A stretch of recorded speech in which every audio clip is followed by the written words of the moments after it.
Tapi tolong tunjukkan bahwa Kristen betul-betul lebih baik dari ajaran agama Islam. Silakan. Anda seorang Muslim? Alhamdulillah saya Muslim, Bang Edi. Ini Pak Ihsan kayaknya sudah pernah ngobrol dengan saya nih. Yang ketiga kali. Yang ketiga kalinya. Ya, gimana Pak Ihsan? Masih Islam juga?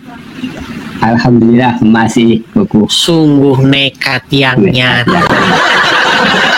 Sudah 3 kali masih juga Islam. Ya, silakan Pak Ihsan. Apa yang mau Pak Ihsan utarakan? Saya cuma kepengen dengar Bang Edi ceramah. Dengar, seperti senang dengar ceramah saya. Iya, tapi yang ceramah yang mengajarkan kebaikan dari agama yang Abang Edi anut, bukan berhibah gitu loh. Saya tidak berhibah loh. Saya ini kan ingin menyadarkan, karena begini, orang Muslim itu mereka masih memegang sesuatu, yaitu Muhammad. Makanya sudah 3 kali Pak Ihsan masih Islam. Insya Allah selamanya. Ada satu Karena penghalang Pak Ihsan. Ya, karena saya belum pernah merasa diyakinkan oleh Bang Edi tentang ajaran yang Bang Edi anut. Oke. Kecuali Bang Edi sudah bisa melakukan meyakinkan saya sebagai Muslim bahwa ajaran yang Bang Edi anut itu lebih baik dari ajaran yang saya anut. Baik. Baru saya akan percaya. Baik. Kalau selama Bang Edi belum bisa membuktikan dari ajaran yang Edi anut, no, saya tidak akan percaya sedikit pun. Baik. Pesan saya cuma bilang Silakan begini. buktikan bahwa Bang Edi memiliki keyakinan seperti yang katanya dengan ajaran kasih dan sebagainya. Silakan sampaikan kepada kami umat Muslim agar kami bisa terguncang. Silakan. Saya menanggapi singkat sebelum saya uraikan. Selama Anda tidak membuka pikiran Anda, selama Anda masih percaya kepada Muhammad, selama itu pula lah saya tidak akan sanggup membuktikan ajaran saya. Karena apa? Karena ada sesuatu yang menutupi Anda dari kebenaran yang saya sampaikan. Tuhan Yesus memberikan pengajaran yang benar, tapi ahli-ahli Taurat, orang-orang Farisi, mereka bebal. Sekalipun Tuhan Yesus memberitakan kebenaran, mereka tidak percaya, mereka bebal. Kira-kira keadaan saya mirip seperti itu. Ketika Anda masih memegang, sebentar. Ketika Anda masih memegang teguh perkataan Muhammad, selama itu pula Anda tidak akan percaya terhadap kebenaran yang saya utarakan. Makanya sulit bagi saya untuk membuktikan itu karena ada pengalaman. Kenapa tidak bisa? Kenapa tidak bisa? Tapi baiklah, saya akan coba. Baik, saya akan coba. Begini. Anda sebagai Islam, Anda menjadikan Muhammad sebagai panutan, sebagai junjungan, sebagai suri toladan. Saya sebagai Kristen, saya sebaliknya menjadikan Yesus sebagai junjungan, suri toladan, sebagai panutan. Nah, sekarang mari kita bicara secara logis. Di dalam Al-Quran, Muhammad digambarkan sebagai seorang berdosa. Di dalam Bible, Yesus digambarkan sebagai seseorang yang tidak melakukan dosa. Secara logika, secara hati yang bersih dan murni, mana yang lebih pantas untuk kita jadikan suri tauladan? Kedua-duanya menurut saya bisa, tergantung perspektif manusianya. Berarti Kristen, Anda, menurut saya, sebentar Bang Idris, silakan. Kristen menurut saya punya ajaran yang bagus karena saya juga pernah bergaul dengan orang-orang Kristen. Saya bersahabat dengan orang-orang Kristen. Saya mengakui ajaran Islam bagus, tapi tolong tunjukkan bahwa Kristen betul-betul lebih baik dari ajaran agama Islam. Silakan. Itu tadi yang saya utarakan. Bagaimana Anda menjadi orang Islam, Anda disuruh mengikuti Muhammad. Kalau Anda mengikuti Muhammad, kalau Anda menjadikan dia sebagai pemimpinmu, maka Anda akan mirip seperti Muhammad, betul? Anda akan jadi orang-orang yang mencontoh seperti dia, betul? Nah, ketahuilah bahwa semakin Anda mirip dengan Muhammad, semakin dekat Anda seperti dia, dan semakin dekat Anda dengan Kenapa bisa seperti itu? Saya kasih contoh. Muhammad itu ketika hidup, dia menciumi batu. Betul? Betul nggak? Saya tidak tahu secara pasti, mungkin betul. Inilah yang saya bilang, mulailah saya bilang munafik.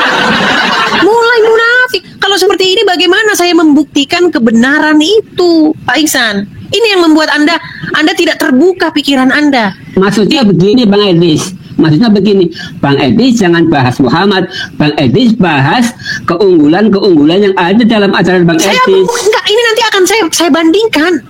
Tuhan Yesus tidak pernah mengajari orang menciumi sebongkah batu. Misalkan seperti itu. Sebenarnya muaranya nanti ke situ gini loh. Muhammad mengajarkan orang pergi ke Arab nyiumin batu. Kata Muhammad, barang siapa yang mencium batu itu, maka dosanya dihapuskan. Barang siapa yang mencium Hajar Aswad dan mengusap rukun Yamani, maka dosa-dosanya akan digugurkan. Ajaran seperti itu bertolak belakang dengan apa yang diajarkan oleh Tuhan Yesus. Tuhan Yesus tidak pernah ngajarin orang nyiumin batu, nyiumin patung. Nggak ada ajaran Tuhan Yesus seperti itu. Bahkan dikatakan, jangan perbuat bagimu patung yang menyerupai apapun, baik yang ada di langit, di sorga, baik yang ada di bumi, baik yang ada di dalam air. Jangan sujud kepadanya. Jelas ajaran Bible. Tapi kalian sujud-sujud, cium-cium batu. Bang Edis, sebentar. Sebetulnya hampir setiap malam saya ikuti Bang Edis. Cuma saya sering kecewa. Kecewanya karena apa? Saya tunggu-tunggu ceramah Bang Edis. Saya menunggu bagaimana Bang Edis menyampaikan kebaikan dan kebaikan dari ajaran Bang Edis. Tapi itu hampir tidak 1% pun yang Abang sampaikan. Abang Saya kalau tidak berhibah. membandingkan, nanti ceramah saya itu jadi ceramah Kristen. Audiens saya di sini itu muslim-muslim, maka saya harus membandingkan apa yang orang Islam kerjakan dan akan saya bandingkan dengan apa yang orang Kristen kerjakan. Justru itu Bang Edis, justru karena pemirsanya Bang Edis banyakkan muslim, beri keyakinan kepada orang muslim. Ini cara saya, bukan Bang Edis cara menghibah saya, orang muslim. Pak Ihsan, coba dengarkan, Pak Ihsan. Apa ajaran Tuhan Yesus ketika berhadapan dengan orang lain? Saya kutipkan, Anda mau saya kutipkan ajaran Tuhan Yesus ya? Ya, Tuhan Yesus silakan. mengajarkan begini. Jikalau kamu berbuat baik kepada orang yang berbuat baik kepada kamu, apakah upahmu? Gini maksudnya, kalau orang baik sama kita, terus kita balas dia baik, berarti kita melakukan hal yang impas, betul nggak? Artinya impas, betul nggak? Ya. Nah, yang Tuhan Yesus ajarkan itu berbalikan. Yang diajarkan Tuhan Yesus, aku berkata kepadamu, jangan membalas orang yang berbuat jahat kepada kamu. Jika kamu hanya berbuat baik kepada orang yang berbuat baik kepada kamu, apakah upahmu? Bukankah orang-orang berdosa melakukan hal yang seperti itu juga terhadap mereka yang berbuat baik kepada mereka? Nah, sekarang saya bandingkan dengan ajaran di dalam agama Islam. Di dalam ajaran agama Islam tidak seperti itu. Di dalam ajaran agama Islam, jika kamu bertemu dengan orang-orang Wahyudi maupun Nasrani, desaklah mereka ke jalan. Persempitlah jalan mereka. Jangan memberi salam kepada mereka. Bahkan Muhammad berkata, makananmu janganlah dimakan kecuali oleh orang-orang yang bertakwa. Jadi Bang, kalau ada bencana alam, kalau ada orang non-muslim kelaparan, umat muslim dilarang menolong mereka. Bang, Bagaimana Anda masih bersikeras ngikutin Muhammad? Tolonglah Bang sekali ini saja. Bang Edis bernarasi sambil menyertakan ayatnya dalam Injil, kalau dalam Bible atau dalam ajaran Abang. Jangan cuma bernarasi. Dia mau dalilnya, teman-teman. Padahal kita sudah bosan seperti itu. Kita sudah bosan loh, saya, Pak Ihsan. Ini sebentar Bang Jid. Kalau saya tidak bisa dalil karena saya bukan apologet, karena saya bukan ulama. Tapi Bang Edis kan apologet dan sudah pasti fasih dan benar dalam ajaran-ajaran Bang Edis.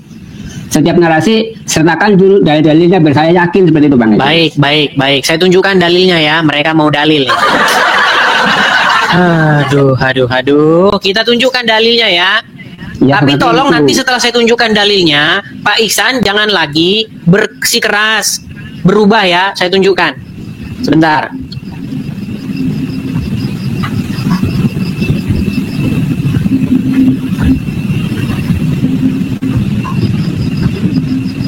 Saya tunjukkan hadis-hadisnya bahwa orang Muslim sangat berbeda jauh dengan orang Kristen. Kita tunjukkan dulu dari pengajaran Tuhan Yesus ya.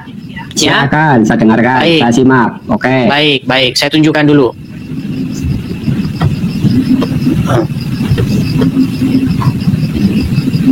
Kita tunjukkan dari Bible dulu, kemudian kita akan bandingkan dengan yang ada di dalam Al-Quran. Matius pasal yang kelima ya. Matius pasal yang kelima. Itu, saya maunya seperti itu, silakan. Baik. Mereka mau kita tunjukkan itu. Matius pasal yang kelima, kita mulai dari ayat yang ke 40. Sebentar, saya balikkan dulu kamera saya. Saya balikkan dulu. Oke, saya hilangkan dulu ininya ya. Oke, sudah kelihatan ya di sini ya? Ya. Oke, ini Matius ya. Matius pasal yang ke-5. Baik. Inilah ajaran-ajaran Tuhan Yesus ya, yang Muslim dilarang untuk membacanya. Muslim tuh ditakut-takutin, jangan baca Injil, jangan baca Injil. Perhatikan. Apa dikatakan di sini? Kita mulai dari ayat yang ke 38 ya. Ya. Kamu telah mendengar firman, mata ganti mata dan gigi ganti gigi. Tetapi aku berkata kepada kamu, janganlah kamu melawan orang yang berbuat jahat kepada kamu. Melainkan siapapun yang menampar pipi kananmu, berilah juga kepadanya pipi kirimu. Dan kepada orang yang hendak mengadukan engkau karena mengingini bajumu, serahkan juga jubahmu. Dan siapapun yang memaksa engkau berjalan sejauh 1 mil, berjalanlah bersama dia 2 mil. Berilah kepada orang yang meminta kepadamu, dan janganlah menolak kepada orang yang meminjam daripadamu. Kamu telah mendengar firman, kasihilah sesamamu manusia, dan bencilah musuhmu. Tetapi aku berkata kepada kamu, kasihilah musuhmu, dan berdoalah bagi mereka yang menganiaya kamu. Karena dengan demikian kamu menjadi anak-anak Bapamu yang di surga. Dan seterusnya ya. Apabila kamu mengasihi orang yang mengasihi kamu, apakah upahmu? Bukankah pemungut cukai juga berbuat demikian? Dan apabila kamu hanya memberi salam kepada saudara-saudaramu saja, apakah lebihnya daripada perbuatan orang lain? Bukankah orang-orang yang tidak mengenal Allah pun berbuat demikian? Karena itu haruslah kamu sempurna sama seperti Bapamu yang di surga adalah sempurna. Nah, sekarang kita bandingkan dengan ajaran Islam. Ya. Nih, perhatikan ajaran Islam nih. Apa kata Muhammad? Janganlah engkau mendahului orang Yahudi dan Nasrani mengucapkan salam. Perhatikan ayat yang lain lagi. Ahlul kitab, ya. Nih, saya bacakan nih. Sebentar. Larangan mengucapkan salam, ya. Apakah boleh mengucapkan salam kepada orang muslim? Tidak boleh kepada orang non muslim. Tidak boleh. Nih, ya, ini dalilnya nih. Kelihatan ya? Berkata Rasulullah Shallallahu Alaihi Wasallam, janganlah memulai mengucapkan salam kepada Yahudi dan Nasrani. Jika kalian bertemu dengan mereka di jalan, maka persempitlah jalan mereka. Nih, orang muslim, Anda kalau muslim, kalau ketemu orang non muslim, ini harus Anda lakukan ini. Sempitkan jalan mereka. Desak mereka ke jalan yang sempit. Makanya, kalau ada orang Kristen lagi ke gereja, ada orang Islam, ya bawaannya mengganggu. Ya karena ini perintah Muhammad. Nih, kemudian, apakah orang muslim boleh berbagi makanan kepada non muslim? Tidak boleh. Tidak boleh. Makanya jadi pengikut Muhammad, jadi orang jahat. Perhatikan. Di dalam sunnah, ya, as-sunnah, dikatakan bahwa Rasulullah Shallallahu Alaihi Wasallam bersabda, janganlah bermain kecuali dengan orang mukmin, dan janganlah memakan makananmu kecuali orang-orang yang bertakwa. Jadi Pak Isan, kalau ada tetanggamu dia tidak bertakwa, non muslim, tidak boleh kamu berikan makananmu. Pak Isan, kami belum makan Pak Isan. Kami lapar Pak Isan. Pak Isan punya makanan berlebih. Oh, menurut ajaran agama kami tidak boleh memberikan makanan kecuali kepada orang-orang yang bertakwa. Makanya saya bilang Pak Isan, bertaubatlah Anda dari mengikuti Muhammad. Ini yang saya lakukan. Tetapi Anda terus-menerus bersikeras karena Anda masih percaya saja sama Muhammad. Makanya saya bilang Muhammad itu contoh orang berdosa. Jangan diikuti Pak Isan. Harus pelan-pelan dong Bang Edis kalau mau meyakinkan saya. Saya kan sudah 54 tahun jadi muslim. Tidak mungkin hanya dalam 1 atau 2 bulan. Macet Pak Isan. Edis. Tapi begini saja Bang Edis. Saya tetap menganggap Bang Edis itu ada manfaatnya buat saya. Setidaknya saya tetap mau belajar. Saya walaupun muslim tetap mensupport Bang Edis walaupun saya tidak bisa memberi gift. Tapi tidak masalah buat saya, silakan dilanjutkan karena menurut saya dengan ini saya bisa belajar. Oke. Dengan yang saya utarakan. Dengan yang saya utarakan tadi, Pak Ihsan, apakah Pak Ihsan di situ sudah bisa mengambil satu kesimpulan kecil bahwa yang diajarkan oleh Tuhan Yesus itu lebih baik ketimbang yang diajarkan oleh Muhammad? Beberapa, oke, pada dasarnya banyak yang bagus. Cuman kalau untuk perbandingan, karena saya juga bukan ahli dalam agama, saya bukan ulama. Saya mau pelajari dulu Pak Mas Edis. Baik. Saya tidak menolak kebaikan dari ajaran Bang Edis, tidak menolak. Setiap kebaikan dimanapun akan saya ambil, seperti itu. Baik, itu baru hanya satu contoh, belum contoh-contoh yang lain. Coba, ketika Tuhan Yesus memberitakan kebenaran, ketika Tuhan Yesus mengajarkan Injil, mengajarkan ketaatan kepada Bapa di surga, adakah Tuhan Yesus membawa-bawa golok, lembing, pedang untuk memimpin orang, menyerang orang yang tidak percaya kepadanya? Ada nggak? Tidak lah. Tidak ada. Tidak. Apa yang dilakukan Muhammad? Ketika Muhammad membawa ajarannya, apa yang dia bawa? Dia bawa pasukan, dia bawa tombak, lembing, perisai. Untuk apa? Untuk menyerang orang-orang yang tidak percaya kepadanya. Di dalam Quran surat At-Taubah ayat yang ke-29, perangilah orang-orang yang tidak beriman kepada Allah dan Rasul-Nya, orang-orang yang tidak mengharamkan apa yang diharamkan Allah Rasul dan Rasul-Nya, orang-orang yang tidak beragama dengan agama yang benar, yaitu Islam, sampai mereka membayar upeti. Ya itu kan di zaman perang dan di medan perang, makanya bawa senjata. Kalau sekarang ya enggak. Tidak ada di situ zaman perang. Perangilah orang-orang yang tidak beriman kepada Allah, bukan perangilah orang-orang yang memerangi. Begitu loh. Bahkan Muhammad itu dikatakan dalam sebuah hadis bahwa dia diperintahkan untuk memerangi manusia sampai mengucapkan syahadat. Orang yang tidak mengucapkan syahadat, maka harta dan darahnya tidak terpelihara dari Muhammad. Pernah dengar hadis itu? Tidak, sebelum. Baik, kita tunjukkan lagi ya. Nih, Silakan. kita tunjukkan lagi hadisnya. Karena banyak teman-teman orang muslim itu tidak mengerti. Kan saya sudah berkali-kali, ratusan kali saya bilang, orang Islam masih Islam karena nggak ngerti agama Islam. Perhatikan ya, Pak Iksan mau belajar. Kalau Pak mau belajar, baik, kita turut. Mau. Perhatikan Tidak ya, masalah, belajar, berhubung ya. Pak Iksan mau belajar, jadi ini akan dipikirkan dia besok di hari tuanya ya. Ini Pak Iksan, Sunan At-Tirmizi, ayat 2 atau nomor 2531. Apa dikatakan? Telah menceritakan kepada kami, Hanad, telah menceritakan kepada kami Abu Muawiyah, dan seterusnya sampai kepada Muhammad aja ya. Nih, Rasulullah bersabda, saya diperintahkan untuk memerangi manusia hingga mereka mengucapkan tidak ada Tuhan yang berhak disembah selain Allah. Apabila mereka mengucapkannya, maka mereka telah menghalangiku untuk menumpahkan darah dan merampas harta mereka. Ini kalau orang mengucapkan syahadat, maka orang tersebut menghalangi Muhammad dari Muhammad menumpahkan darah orang tersebut dan merampas hartanya. Inilah sosok Muhammad yang kalian jadikan suri tauladan.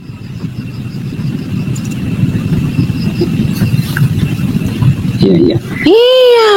Jadi Pak Ihsan, jangan lama-lama Pak Ihsan. Ini saya baru menunjukkan 2 dari ratusan contoh. Ya. Sampaikan saja Bang Edi, saya hampir tiap malam mengikutinya. Kalau memang ada yang seperti itu, saya terbuka untuk Tidak mungkin Pak kebaikan Ihsan kita. setiap malam tapi tidak tahu itu. Hampir setiap malam. Ini buktinya sampai jam berapa ini? Jam 11 saya masih nyimak. Iya, tapi kalau Anda katakan tiap malam, saya rasa tidak benar. Karena itu Hampir hal-hal setiap yang malam, lumrah yang sering saya bahas. Ya mungkin nggak jam malam, tapi hampir setiap malam. Maksud saya intinya begitu Pak Ihsan. Iya. Pak Ihsan, di hati Ya. Anda atau di hidup Anda yang memerintah, yang memimpin siapa? Muhammad kan? Makanya Anda ambil air wudhu, terus Anda begini-begini, terus begini-begini. Itu karena apa? Karena di hati Anda ada yang mengendalikan Anda berbuat itu. Siapa? Ya Muhammad. Makanya saya mengundang supaya apa? Supaya ganti yang memerintah di hati Anda itu jangan lagi Muhammad, tetapi Yesus. Ketika Muhammad yang memerintah di hatimu, maka Anda akan melakukan pekerjaan-pekerjaan yang Muhammad lakukan. Dan pekerjaan-pekerjaan yang Muhammad lakukan seperti itu. Boleh menggauli siapa-siapa yang diinginkan.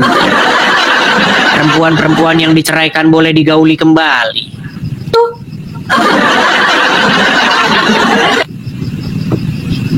Iya. Oke lah Bang Edis. Sepertinya saya sarannya seperti itu aja. tolong sampaikan kebaikan-kebaikan yang memang ada dalam ajaran hadis agar kami yakin bahwa ajaran hadis itu lebih baik dari Ya, kami. saya mengajak begini Pak Ihsan. Marilah kita semua untuk satu suara sepakat untuk membuat diri kita semakin mirip dengan Yesus. Janganlah membuat diri kita semakin mirip dengan Muhammad. Ada lagunya. Ku mau sepertimu Yesus, disempurnakan selalu. Coba, Pak Ihsan bisa nyanyi seperti itu? Aku tidak bisa nyanyi. Tidak bisa Nah, nyanyi.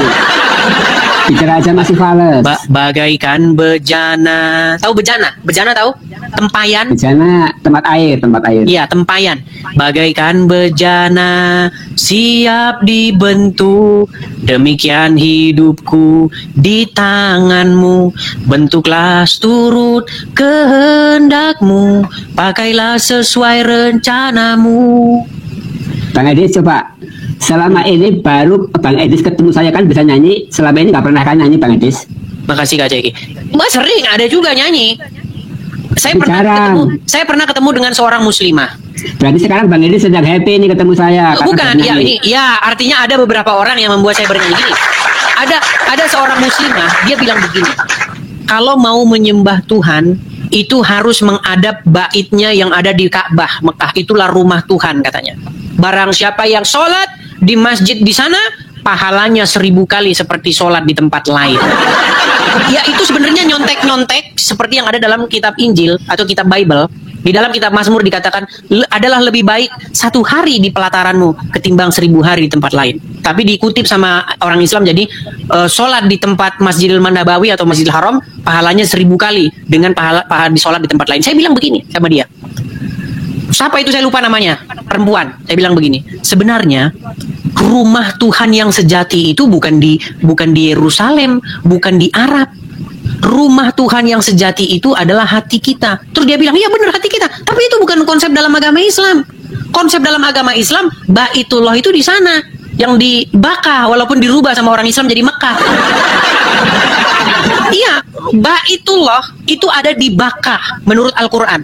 Terus orang Islam nggak suka rumah Allah di Bakkah, diganti Mekah. Makanya umat Islam tuh senang merubah-rubah Al-Quran. Nah, saya bilang begini, rumah Tuhan yang sejati itu hati kita ini. Makanya ada lagunya. Di hati inilah rumahmu, di hati inilah baitmu, dimanapun ku kan berada, senantiasa kau pun ada. Supaya apa? Supaya hati manusia itu menjadi rumah Tuhan. Bagaimana hati manusia menjadi rumah Tuhan? Makanya ada di dalam Kristen itu Roh Kudus atau Roh Tuhan, Roh Suci. Roh itu harus tinggal di hati seseorang. Supaya apa? Supaya Roh Tuhan itu memerintah orang itu untuk melakukan kehendaknya. Makanya orang Islam sering menghina Roh Kudus dengan kata-kata Roh Kardus, Roh Kudus. Ini karena ketidaktahuan orang Islam dengan Injil. Quran memerintahkan, wahai orang-orang yang beriman, berimanlah kamu kepada kitab-kitab yang sebelum Al-Quran ini, yaitu kitab Taurat dan Injil, karena di dalamnya terdapat petunjuk dan cahaya. Tetapi orang Islam sudah didoktrin oleh para ulamanya, jangan kau sentuh kitab orang. Ini malah ulama-ulama memerintahkan membaca kitab-kitab yang datang sesudah Al-Quran. Kitab malam Jumat bersenggama, barang siapa yang mendatangi istrinya dari belakang. Itu malah kitab-kitab itulah yang dikonsumsi oleh orang-orang Muslim. Makanya ketika saya main ke rumah teman saya yang Islam, saya tidak dapati Injil dan Taurat di rumah mereka. Yang saya dapati adalah kitab-kitab karangan ulama. Itu kitab malam Jumat. Makanya saya mengundang kalian, gitu loh. Jadi Roh Kudus dan Yesus itu bukan ilah lain, bukan Tuhan lain, bukan Tuhan lain, tidak. Justru Roh Kudus dan Yesus itu adalah Tuhan, ilah, ya Tuhan atau Tuhan yang datang daripada Bapa di surga. Jadi ketika kita menyerahkan ketaklukan kita kepada Roh Kudus, sejatinya kita menyerahkan ketaklukan kita kepada Bapa di surga. Ketika kita menyerahkan ketaklukan kita kepada Yesus, sejatinya kita menyerahkan ketaklukan kita kepada Bapa di surga.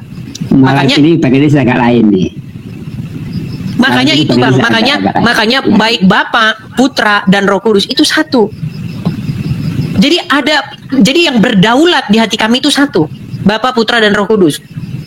Begitu. Nah, makanya yang saya sampaikan kepada Pak Ihsan, belajar tentang Injil, tentang Taurat. Jangan mau dikibulin sama ustadz-ustadz yang melarang orang Islam untuk membaca Taurat dan Injil. Bahkan Muhammad ya, memang ustadz ngomong gitu ya karena Muhammad. Al-Quran kan memerintahkan supaya beriman kepada Taurat dan Injil. Tapi Muhammad ketika sahabatnya membawa Taurat atau Injil, Muhammad marah-marah. Tahu riwayat itu? Bahwasanya Rasulullah bermuram durja, merah mukanya ketika sahabatnya yaitu Umar ibnu Khattab membawa lembaran Taurat. Marah dia. Quran memerintahkan untuk beriman kepada Taurat, Muhammad ketika dibawakan Taurat kepadanya marah dia.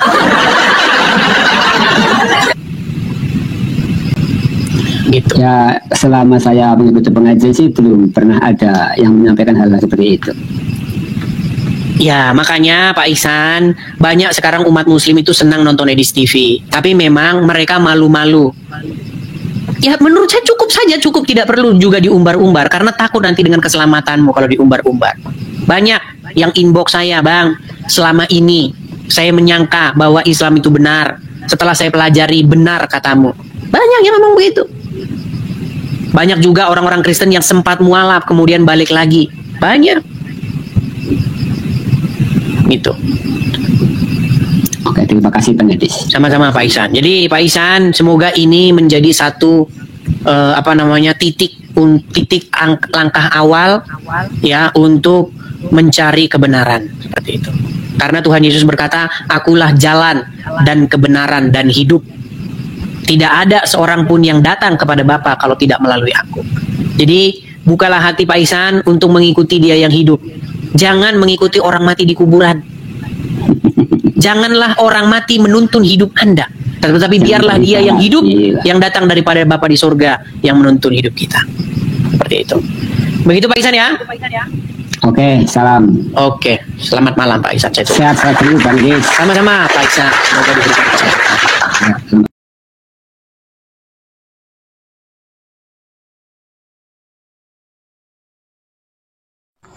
Ya, shalom saudara yang dikasihi Tuhan Yesus Kristus.